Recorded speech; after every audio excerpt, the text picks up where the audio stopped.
Assalamu alaikum everyone. You welcome to today's episode of Ramadan 3030.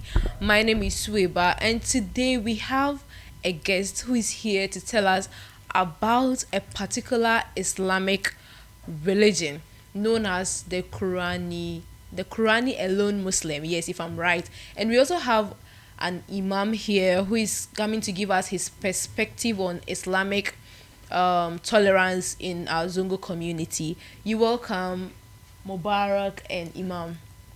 Thank you very much for this opportunity. I'm glad to be here. Thanks a lot. You're welcome. You're welcome, Imam. All right. Thank you very much for giving me this platform. You're welcome. Hello, Mubarak. Please, can you tell us about this particular Islamic religion? It's like not a lot of us do not know about this religion. So if you can give us a bit introduction of this religion, we will love it. All right. So first of all, when we say Quran alone Muslims, as a matter of fact, we didn't give ourselves that name. According to us, we follow the millet of Ibrahim. When we read Surah Al-Baqarah, it says, وَمَنْ يَرْغَبْ عَنْ مِلَّةِ إِبْرَاهِيمَ. So whoever follows the millet of Ibrahim is fooling himself. That's what the Quran is asking. Again. The Quran is asking, وَمَنْ يَرْغَبْ عَنْ مِلَّةِ إِبْرَاهِيمَ إِلَّا مَنْ سَفِيَ نَفْسَهُ. Who would desire other than the creed of Abraham, if not one who fools himself? And the Prophet himself was asked to follow the millet of Ibrahim. So he says, Kul Sadaqallah. God is telling the Prophet, whenever you are reading the Quran and you say Kul, it's a direct command. Fil Amr is a direct command, and it is referred to the Prophet. So God is asking the Prophet, Kul Sadaqallah, that God has spoken the truth. فَاتَّبِعُوا مِلَّةَ إِبْرَاهِيمَ حَنِيفًا وَمَا كَانَ مِنَ الْمُشْرِكِينَ. That you should follow. God is telling the Prophet, follow the millet of Ibrahim, because he wasn't among the idol worshippers. If I want to understand this thing, you follow the millet of Ibrahim, of which the Prophet was asked to follow. So when they say something like Quran and no Muslims, we don't give ourselves that name. We call ourselves Muslims. You call yourself Muslim? Yes, we don't call ourselves as if it is a movement that came out of nowhere all of a sudden, and then people are just doing what they don't know. We believe that the Quran is sufficient for us for our guidance, because at the time of the Prophet, the only book he sought guidance from is the Quran, and we as Muslims are also encouraged to also follow the same footstep. You only follow the Prophet Ibrahim, not Prophet Muhammad sallallahu alaihi wasallam. No, you see, Prophet Ibrahim alayhi salam, he is our leader. Okay, God says in Surah Al-Baqarah that Inni ja'aluka linnasa imama. Indeed, we have made you an imam for mankind. So he is the one that we are supposed to follow. So, and he is the one that the Prophet God is asking the Prophet to follow. So we are also following the Prophet. Okay. All right. So let me move to Imam. Please, have you ever heard about this movement? Yeah, I've heard of it before.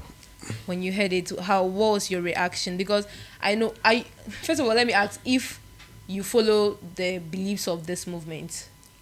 All right. No, I don't. You are a different part of Islam. I'm a Muslim. Just Muslim. I'm a Muslim. Okay, so when you heard about this movement, how's your reaction to it? Like, what did you think? Okay, so I've heard of this movement before, and the last time when I heard it, I was trying to make inquiries about it, and they told me about they follow only the Quran, and they don't go with the Prophet Moses. So to me, I saw it that they believe in half of the Shahada. So they decided to go half of the Shahada, and I have never attacked them because it's a kind of understanding. They use their words in logic to understand what they are following.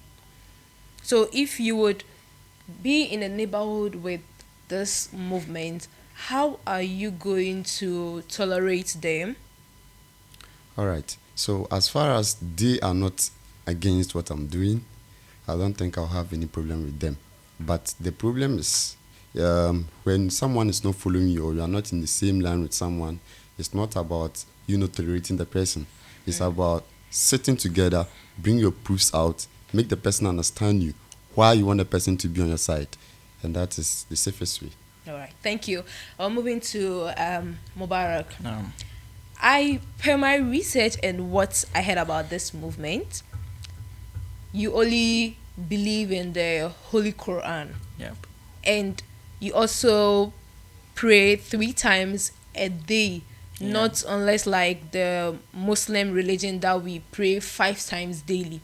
This movement prays 3 times a day, and they said it's in the Holy Quran. Please, can you tell us why? Okay, for a Muslim who happens to follow the Quran alone, I decided to, just sit down and then do my own research. Because I've been in madrasa, we all been kids before. We've been in madrasa where, let's say you're in madrasa and then your malam is teaching you, you are not supposed to ask some certain kind of questions. So, and as Muslims, we call ourselves Muslims, but then God encourages us to use our intellect. That is why when you read the Quran, you hear phrases like أَفَلَا تَتَفَكَّرُونَ أَفَلَا تَعْقِلُونَ أُولِي الْأَلْبَابِ. So God is talking to people who use their reasoning. So it is not as if we are choosing to do something different. What we find in the Quran is different from what I'll call the sectarians. Okay. If my language is sectarian, that's what they think the 5 daily prayers in the Quran. But my question is that if 5 daily prayers is in the Quran, when the Quran was brought to Prophet Muhammad, was the prayers included? So if you are trying to tell me the prayers are included in the Quran, fine. So when you read Sahih al-Bukhari 349, why were they wasting the Prophet time to take him to the 7th heavens and then to negotiate 50 prayers, and then at the end of the day it changes to 5? There is no such thing. There are only 3 prayers in the Quran. You have Salat al-Fajr. Can you state to me where exactly they've written in the Quran that you have to pray 3 times a day? Alright, sure, no problem. Okay. So please refer to the Quran, Surah Quran chapter 17 verse 78. 17 verse 78. Yes, please. And please, I don't know if- please read for me. Okay. Alright. So it says, establish the litany at the setting of the sun until the twilight of the night and the reading of dawn. Indeed, the reading of the dawn shall be observed. Yes, so that is 3 salat mentioned there. God says establish the salat between the 2 sides of the day. So what salat do you, the 3 salats, what are the salats? So the Salat al-Fajr is normally in the morning, because the later part of the verse says that wal Quran al-Fajr inna Quran al-Fajr kana mashhudan. So that's the first salat. Then the second salat is Salat al-Isha. Yeah. That is offered what we call it Maghrib. Okay, there is no single word in the Quran where God referred to Maghrib as a salat. There is no specific salat called Salat al-Maghrib. It is Salat al-Isha. Okay. So then you have Salat al-Wusta. That is the nafila. That is what you pray maybe around 12 midnight, getting to 1, because the Prophet himself was asked to do this salat. Okay. Yeah. All right. So moving to Imam, please, how does Islam teaches us to treat our neighbor of different religion? Okay, so if you take the Prophet... Looking at his side too. Okay, so if you take the Prophet Muhammad Sallallahu, when the enemies were against him, when you go to Medina, there were people with different background, the Jews, the Christians, and the Muslims were a few. But when he was able to make the Muslim community more dominant, he didn't decide to be harsh on the other people who are not Muslims. What he did was to treat them well so that they will also understand the path he has taken. So I don't have any problem with someone who stays with me and he doesn't agree with my opinions. Okay. So you see, most of the time when we have misunderstanding in our Zongo community, they actually want to attack the Islamic religion. So how do you address misconception about Islam in our Zongo community? All right. So basically, we are this people causing harm to the religion. Really? Okay. So in our Zongo communities, this thing happens a lot. Someone say, I belong to the Shia, I belong to the Sunni, or whatever it may be. At long last, we all believe in one God. And Exactly. Allah said in Surah Al-Anfal that if you are not going to be like the disbelievers, whom they all unite as one, then know that you are going to cause a great fitna on this earth. And we need to put away our differences. For the fact that you pray 2 times a day, someone pray 3 times a day, at long last, we all worship one God, and we need to put away those differences and come together as an ummah. Now, in our great scholars, when they are speaking, someone will ask the scholar that, I heard this and this. Is Maulidi haram? Is this haram? And the scholar will try to explain. But the moment the scholar do not pick a side, they decide to attack the scholar that the scholar is in view of that person, and which is causing a lot of problem in the community. Because I remember last time I went to a school to deliver a message. When I got there, when I was delivering my speech, I asked the question. So when I finished, one of the students came to me and was asking me that from my speech that I was giving, he saw that I belong to a certain group. And I said, which group? And he asked me that if I'm part of the Tabi'i or whatever it may be. And I said, Wow. maybe Is you he might. another Islamic group, like a movement too? He was the first person to tell me that one. Wow. I don't even know. So I said, no, I don't belong to such. I'm just a Muslim. I believe in the Shahada, and that is all. So as far as you believe in it, there is no problem. He said, no, I want to know. So which kind of sheikhs or scholars do you listen to? And I said, just the scholars you listen to. He said, no, just one example. I said, okay, I listened to Sheikh Mufti Mengi. He said, you are lost. Why? So I asked, and he said, yes, because there is a time that they asked this particular sheikh that is Maulidi haram, and the sheikh was trying to explain. Because of that, the sheikh did not tell them that it's haram. The sheikh is supposed to say it's haram. He Why? didn't say it. So if I'm following that sheikh too, I and the sheikh, we are lost. And it's not the best. It's not the best because before you can say something is haram or something is halal, the Quran has to emphasize on it. Exactly. And the hadith has to emphasize. So if you ask someone a question, allow the person to express himself and bring the current situation so the question can be addressed well. But in our communities, no. They want straight answers. Earlier you said Muslims are the problem Yes. themselves. Why do you see that? Yeah, Muslims are the problem because at first, when someone is going to be a Muslim, the moment the person takes Shahada, we are okay. He's a Muslim now. But now if someone takes Shahada, it has to take another way of convincing the person to choose the right sect to even follow. Yes, because sometimes there is this person who became a Muslim, and when he came to pray, 2, 3, the following day I did not see him again, and I asked him why he didn't come. He said a friend told him that if he's not going to follow the Shia way, then it's better he didn't become a Muslim. So he stepped aside. Wow. That is the problem we are causing in our community. So now, before you convert to Islam, you need to have a particular religion you need to go into. Wow, Yes, that is what they are doing in our community, which is very, very bad. Exactly. All right, Mubarak. Please, if I can come in All right, about sure. what he said. Okay.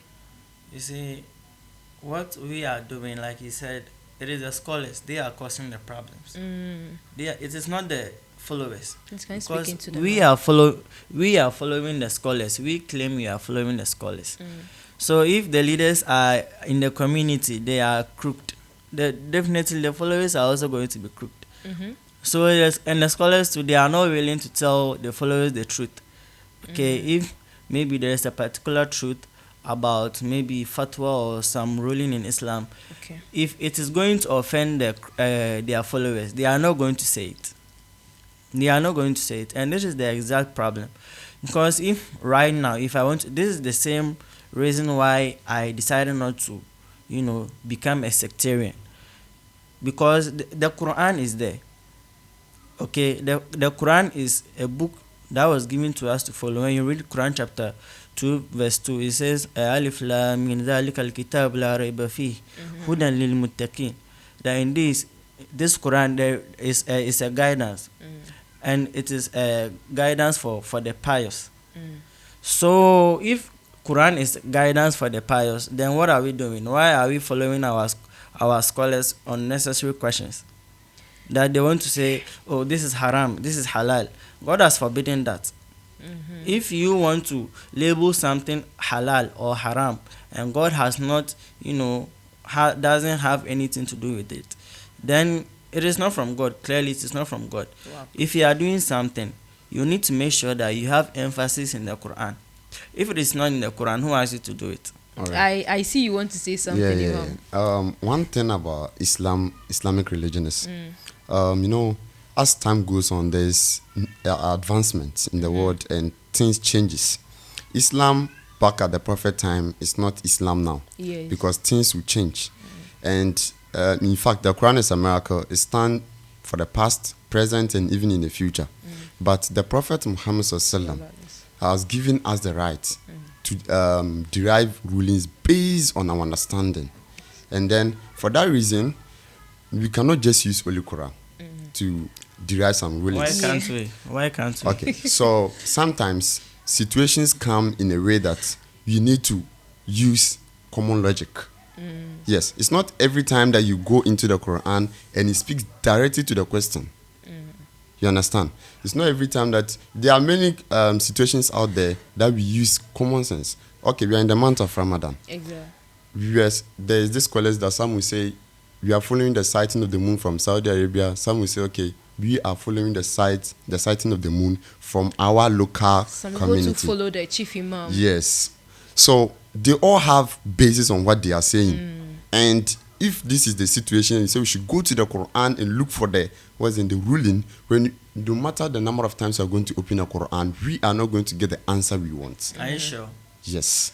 Why Open did you, to the Mubarak, verse in- please, allow him. while he was saying something about the you can't only find your answers in the Holy Quran, but you also find some in the Hadith, and you reacted to it. Don't you guys follow the sayings of the Hadith? Nope. Why, please? Because there is nowhere in the Quran where God asks you to follow any hadith books. Really? Yeah, there is no. You see, at the time of the Prophet, there was no single hadith that was narrated from the Prophet. If any scholar is watching us, I dare that scholar to bring me the verse from the Quran that says that you should follow hadith books. Any scholar. Okay. There is no such thing. If I'll give you an instance. All right. Now I'm alive. Okay, let's say I'm your dad, and I'm alive.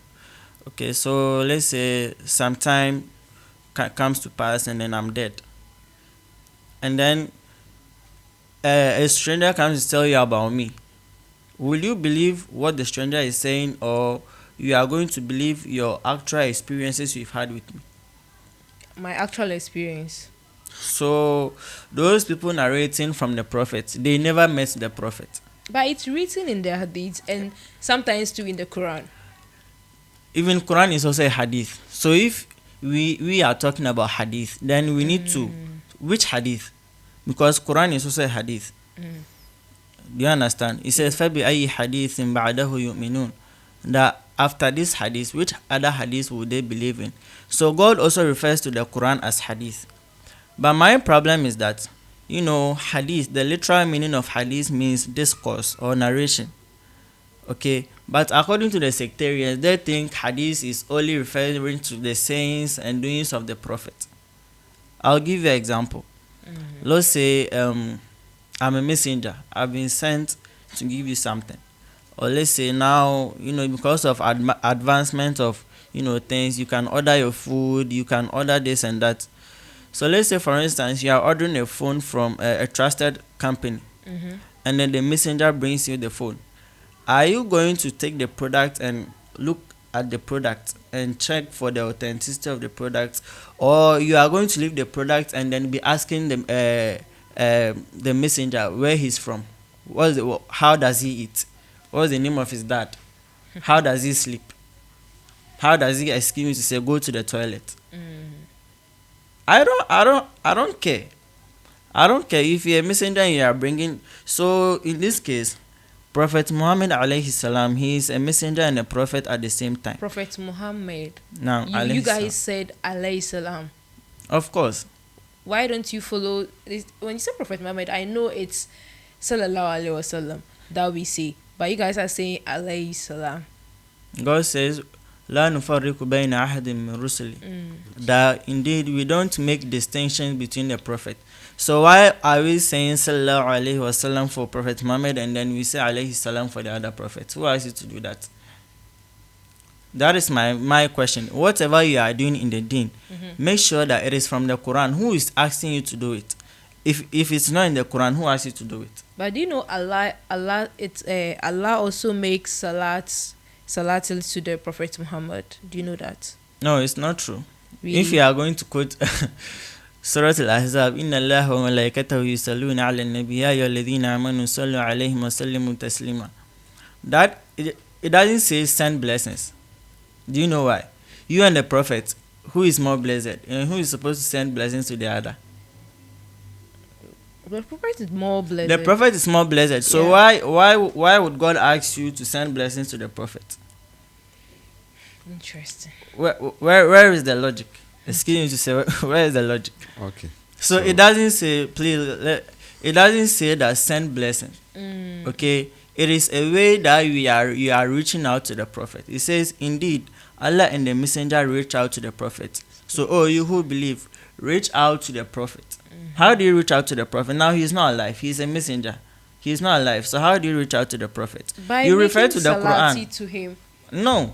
Do you know the reason why they do the salat? No. They say that they are waiting for the prophet so that on the day of judgment, the prophet is going to save them. Yeah, that's what we believe in. So imagine 3 billion people are sending salat at the same time. Do you think the prophet is going to sleep? Every 1 minute he is responding to a salat. Like, God never asked you to do that. Really? And please, we shouldn't make any claim without backing it. If you say something, it will be very helpful if you try to back it up with maybe a Quran verse. Okay. Then we look at the verse, then we dissect it. Okay, so I want you to explain the verses that I'm going to mention in your point of view. Right. Because I understand it in a different way. Okay. Okay, so when it comes to obedience to Allah and His Messenger, Quran chapter 4 verse 59. So if you can open there and then you check for me. Quran chapter 4 verse 59. Yes. All right.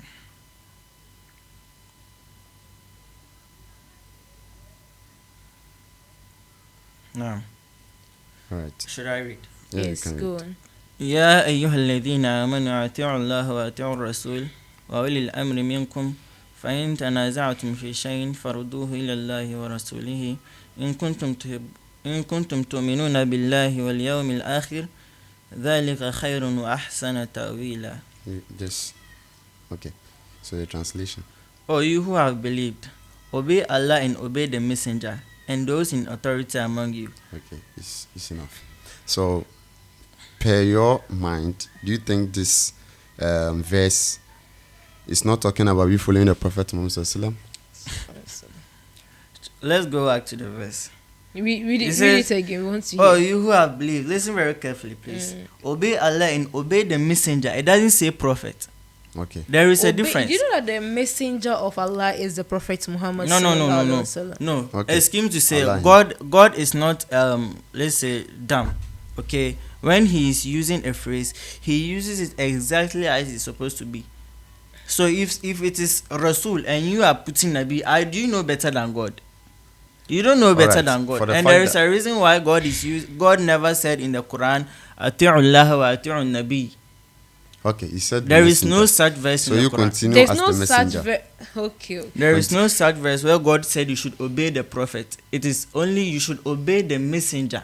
Okay, so let's go as the messenger. Interesting. Okay. So you say, oh, you who have believed, obey Allah and obey the messenger and those in authority among you.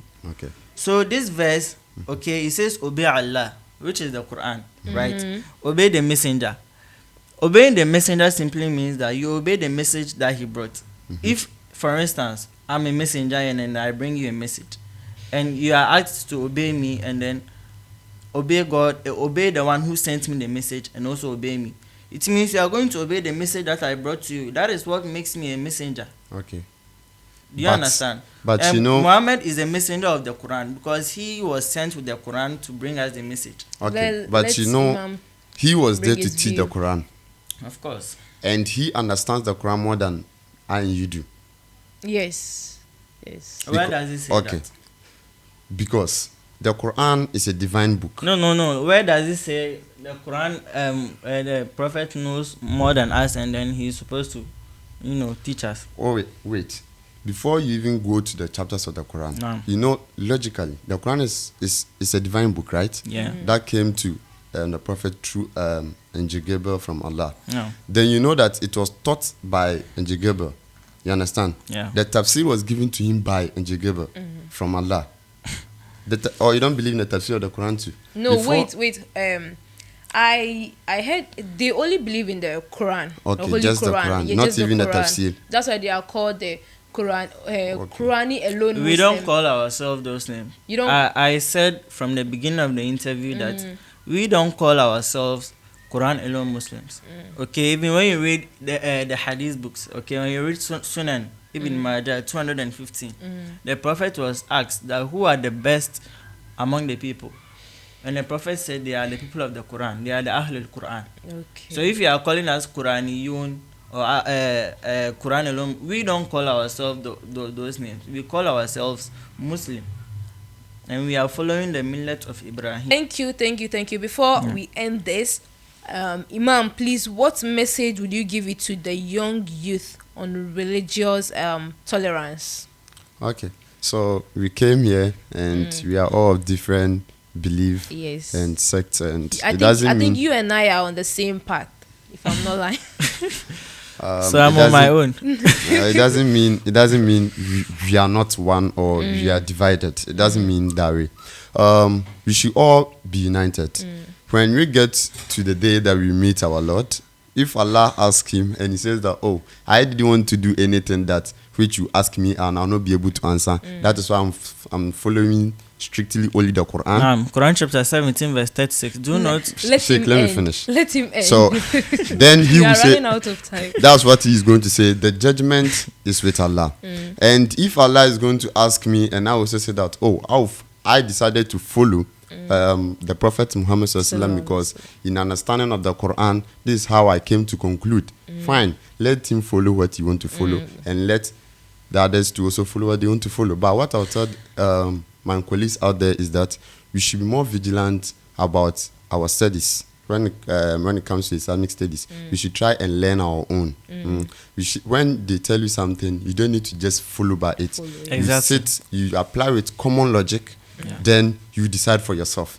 But most of the time too, you have to be consulting great scholars for ideas, because you know they are more than us. They've studied most books than us. But so when they give you those knowledge, you still have to think about it. If not, there is nothing like division or something. I'm not against him, and I know he's not so against me. We all have pure heart. But he's against us. No, he's against of what we are following. Okay, No, so I'm not. the What fact that he said, you know, me have listened to the beginning. Okay, I so- would even love to listen to more, but we are running out of time. okay, so the fact that someone is against what you are doing doesn't mean that you are going to stop doing it.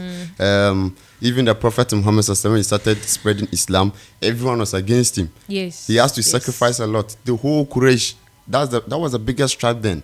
That was the tribe he belonged to. They were all against him. Everybody was against him. But he kept on doing till he conquered Mecca. And you know what? When he got to Mecca on 630 CE, that was the date he conquered Mecca. When he came with a great army that even the kuffars have never seen. That day, the Prophet asked them, so what do you think I'm going to do to you this day? And they said that, we don't know, but we have given up on the cause. If the Prophet had given up earlier, he wouldn't have gotten to that stand. So even if his group is going to expand to the largest point, and they are all going to condemn the fact that we are following the Prophet Moses. I don't think that one will discourage me from doing it until I find a truth myself. Inshallah. Please, your last word. What will be your one message that you send to people watching you right now? You know, they've watched and they've heard everything that you said. So give us one message about your group. Okay, so first of all, I would entreat everybody. God says that the Quran was sent to mankind, not just Muslims. So I would entreat everybody to, sit down, read the Quran himself or herself. If you don't understand anything, ask your scholars or whoever is around, not their opinions, just look for the facts. And also read the Quran yourself. And God says that ittaqullah wa ya'allimukumullah. So in order to understand the Quran, you need to humble yourself, because that's what being a Muslim is about. A Muslim is somebody who submits to the will of Allah. So if you claim you truly submit to the will of Allah, then you can start to understand the teachings of the Quran. Now. All right, thank you for watching and thank you for joining me here. Thank you, sir. This brings us to the end of this episode. You've heard everything that Mubarak has said about his group. You've heard about what Imam has also shared about Islamic tolerance in our Zongo community. You also watching us, you can give us your opinion, what you think in the comment section. Until then, see you in our next episode. Assalamu alaikum.